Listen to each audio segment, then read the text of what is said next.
আপনারা আওয়াজ শুনে বুঝতে পারছেন বিস্কুটটা কতটা সুন্দর হয়েছে।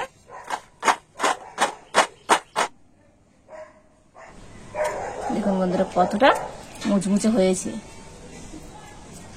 যেমন মুচমুচে তেমন হয়েছে খাস্তা। নমস্কার বন্ধুরা, রূপার রন্ধনশালায় আপনাদের সকলকে অনেক অনেক স্বাগত জানিয়ে চলে এসেছি প্রতিদিনের মতো আবার একটা নতুন রেসিপি নিয়ে। আর আজকে আমি বাড়িতেই বানাবো একেবারে দোকানের মতো মুচমুচে আর খাস্তা বিস্কুট। আর আজকের বিস্কুটটা আমি আটা দিয়েই বানাবো। তো বন্ধুরা, আমাদের সকাল বিকাল চায়ের সাথে তো বিস্কুট চাই, আর সেই বিস্কুটটা যদি হয় বাড়িতে তৈরি তো আর কোনো কথাই নেই। আর এই বিস্কুট বানানো এতটাই সোজা, তো বন্ধুরা আপনারা একবার দেখলে কিন্তু বাড়িতে বানিয়ে নিতে পারবেন। তো আপনারা সঙ্গে থাকুন আর প্রথম থেকে শেষ পর্যন্ত পুরো রেসিপিটা দেখতে থাকুন। আশা করি প্রতিদিনের মতো আজকের রেসিপিটাও আপনাদের ভালো লাগবে।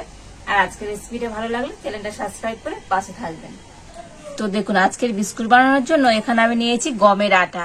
আর এই একটা বাটি মেপে আমি কিন্তু সমস্ত উপকরণ নেব। তো আপনারা কিন্তু বাড়িতে বিস্কুট বানাতে খুবই সুবিধা হবে। তো আপনাদের হাতের কাছে এরকম বাটি কিংবা কাপ থাকলে তো সেটাই মেপে কিন্তু সমস্ত উপকরণ নেবে। তো আমি নিয়ে নিচ্ছি এখানে 2 বাটি গমের আটা, আর দিয়ে দিচ্ছি ওই একই বাটি মাপ করে হাফ বাটি সুজি।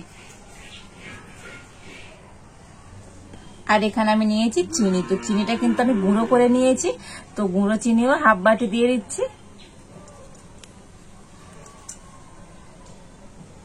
দিয়ে দিচ্ছি লবণ। তো এই চামচের 4 ভাগের 1 ভাগ আমি লবণ দিয়ে দিচ্ছি। আর দেখুন এখানে আমি নিয়েছি 2 চামচ সাদা তিল, তো দিয়ে দিচ্ছি। আর এখানে আমি নিয়েছি নারকেল কুড়ো, তো এটা কিন্তু শুকনো নারকেল কুড়ো, তো 2 চামচ দিয়ে দিচ্ছি। তো প্রথমে আমি সমস্ত উপকরণ হাত দিয়ে কিন্তু একটু ভালো করে মিশিয়ে নিচ্ছি। তো আজকে আমি বিস্কুট বানাতে যে যে উপকরণ নিলাম আর যেরকম মাপ হিসাবে নিলাম, তো আপনারা বাড়িতে ওই একইভাবে মাপ নিয়ে আর বিস্কুটটা বানাবেন, দেখবেন আপনাদের বিস্কুটও কিন্তু পারফেক্ট হবে। আর বিস্কুট বানানোর জন্য কিন্তু আপনারা অবশ্যই ঘি দিয়ে ময়াম দেবে। তো ঘি দিয়ে ময়াম দিলে তো বিস্কুটটা যেমন টেস্টি হবে আর তেমন হবে খাস্তা।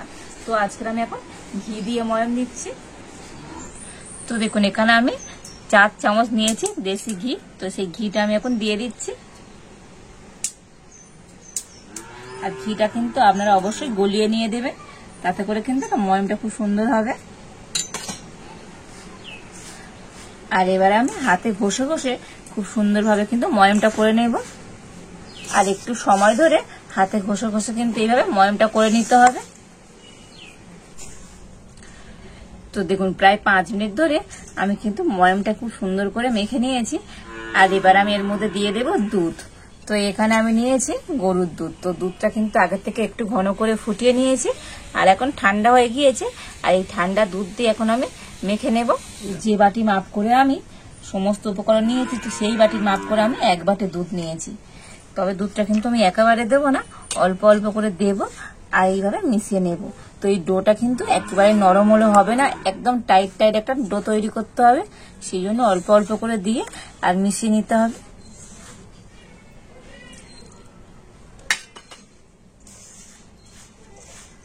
তো এই ডোটা কিন্তু একটু টাইট করে মাখাতে হবে। আর এই ডোটা যদি একটু নরম হয়ে যায় বিস্কুটগুলো কিন্তু মুচমুচে কিংবা খাস্তা হবে না, তো সেই জন্য টাইট করে মাখতে হবে। আর দেখুন এখানে কিন্তু আমার 1 বাটি থেকে এই অল্প একটু দুধ রয়ে গেছে, তো পুরো দুধটা আমার লেগে গিয়েছে। আর দেখুন বন্ধুরা, ডোটা কিন্তু এইরকম টাইট টাইট করে মাখতে হবে দেখুন, আর হবে এরকম ফাটা ফাটা। আর এরকম ফাটা ফাটা হলে তবে কিন্তু বিস্কুটটা খাস্তা হবে। তবে এই ডোটা রেস্টে রাখার কোনো প্রয়োজনই নেই, আমি এখন সরাসরি বিস্কুট তৈরি করে নেব। আর এটা আমি এইভাবে 2টো ভাগে কিন্তু ভাগ করে নিচ্ছি। আর একটা ডো আমি হাতে এইরকম গোল করে আর এবার বেলে নেব।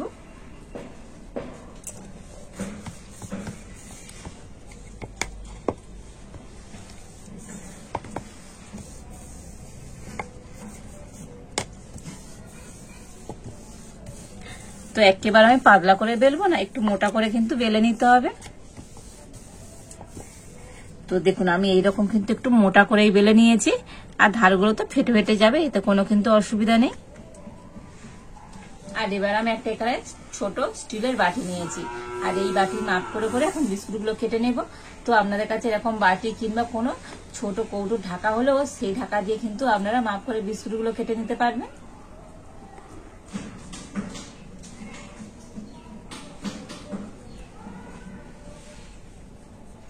তো দেখুন এই বাটির মাপ করে আমি এইভাবে কিন্তু কেটে নিচ্ছে।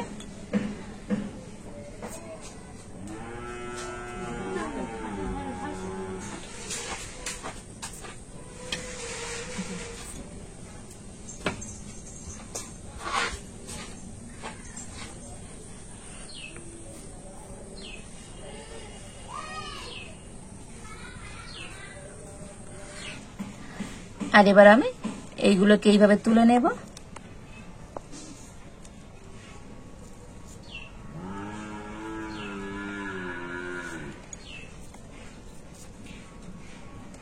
তো এইগুলো দিয়েও কিন্তু আবার আমি বিস্কুট বানিয়ে নেব। তো দেখুন বিস্কুটগুলো কিন্তু এইরকম একটু মোটা রেখে কিন্তু কাটতে হবে। তো দেখেছেন তো বন্ধুরা কতটা মোটা আছে। তো এইরকম ভাবে বিস্কুটগুলোকে আমি তৈরি করে নিচ্ছি।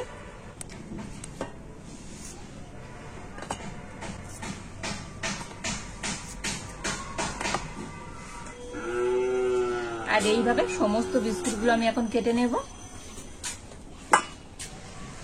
তো দেখুন এই সমস্ত বিস্কুটগুলো আমি এরকম গোল গোল করে কেটে নিয়েছি।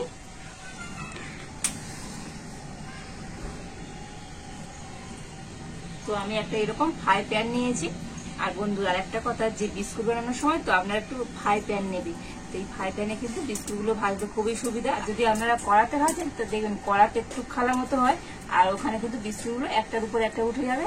এতে করে কিন্তু বিস্কুটটা ভালোভাবে ভাজা যাবে না। আর এবার আমি ফ্রাই প্যানের মধ্যে দিয়ে দেবো সাদা তেল।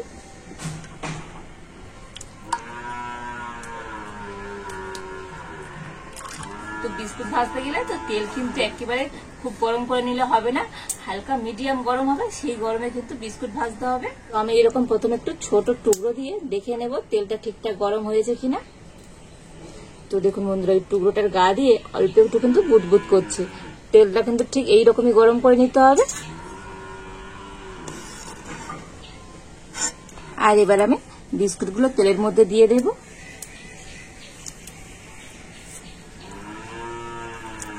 তবে বিস্কুটগুলো কিন্তু এরকম একটু ছাড়ে ছাড়ে দিতে হবে। যে কটা এই ফ্রাই প্যানে ধরবে সে কটা আমি প্রথমে দিয়ে ভেজে নেব।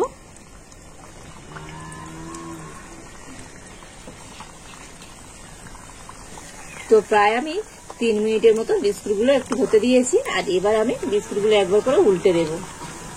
তো দেখুন এক সাইডে কিন্তু একটু হালকা লাল কালার চলে এসছে।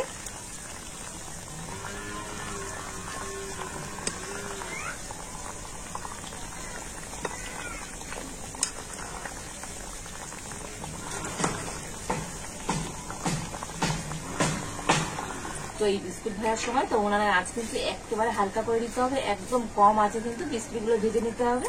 আর এইভাবে আমি বিস্কুটগুলো খুব সুন্দর লাল লাল করে ভেজে নেব। তো দেখুন বিস্কুটগুলো তো উল্টে পাল্টে কিন্তু আমি খুব সুন্দর করে ভেজে নিয়েছি। আর এখন আমি বিস্কুটগুলো তুলে নেব। তো এর থেকে বেশি কিন্তু আর লাল করব না। তো এইভাবে কিন্তু বিস্কুটগুলো ভেজে নিতে হবে। আর বিস্কুটগুলো তো যখন ভাজবেন দেখবেন বিস্কুটগুলো কিন্তু খুবই নরম। তো সেই কারণে একটা একটা করে কিন্তু বিস্কুট আপনাদেরকে তুলে নিতে হবে।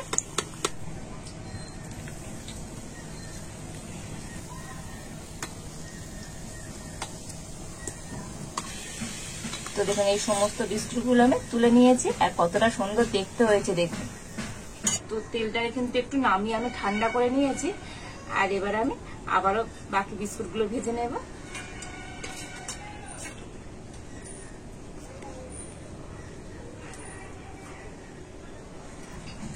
তো দেখুন এই সমস্ত বিস্কুটগুলো আমি ভেজে নিয়েছি। আর কতটা সুন্দর দেখতে হয়েছে দেখুন। তবে বিস্কুটগুলো তো এখন গরম তো নরম আছে, তো যখনই ঠান্ডা হবে বিস্কুটগুলো কিন্তু শক্ত হয়ে যাবে। তো বিস্কুটগুলো একটু ঠান্ডা করে তো আপনাদের দেখাচ্ছি আজকের এই বিস্কুটগুলো কেমন হয়েছে। তো আমি মোটামুটি 5-6 মিনিট রেখে দিয়েছিলাম, এতে করে বিস্কুটগুলো ঠান্ডা হয়ে গিয়েছে। আর এখন দেখাবো তো বিস্কুটগুলো কতটা সুন্দর হয়েছে। তো আপনারা আওয়াজ শুনে বুঝতে পারছেন বিস্কুটটা কতটা সুন্দর হয়েছে। দেখুন একেবারে মুচমুচে আর খাস্তা। অসম্ভব মজার হয়েছে এই বিস্কুটগুলো, কতটা ক্রিস্পি হয়েছে দেখুন। আর এবার আমি একটা বিস্কুট তো ভেঙে দেখাবো যে বিস্কুটটা কতটাই খাস্তা হয়েছে। দেখুন বন্ধুরা কতটা মুচমুচে হয়েছে, যেমন মুচমুচে তেমন হয়েছে খাস্তা। তো আপনারা যদি বাড়িতে এইভাবে বিস্কুট বানিয়ে নিতে পারেন তো বিস্কুট কিন্তু দোকান থেকে কিনে খাবার কোনো প্রয়োজনই হবে না। আর দেখলেন তো বন্ধুরা বিস্কুটগুলো কতটা ঝটপট হয়ে গেল, আর তেমন বেশি কিছু উপকরণের দরকার নেই। তো হাতের কাছে কয়েকটা উপকরণ থাকলেই কিন্তু আপনারা বাড়িতে খুব সহজেই বিস্কুট বানিয়ে নিতে পারবেন। আর বাড়িতে বানালে কেমন হয়েছে তো একবার কমেন্ট করে জানাবেন। আর আজকের এই বিস্কুটের রেসিপি যদি আপনাদের ভালো লাগে তো একটা লাইক করে দেন, আর সবার সাথে প্রচুর প্রচুর করে শেয়ার করবেন। তো আজ এই পর্যন্ত, আপনারা ভালো থাকুন, সুস্থ থাকুন, দেখা হচ্ছে নতুন কোন একটা রেসিপি নিয়ে।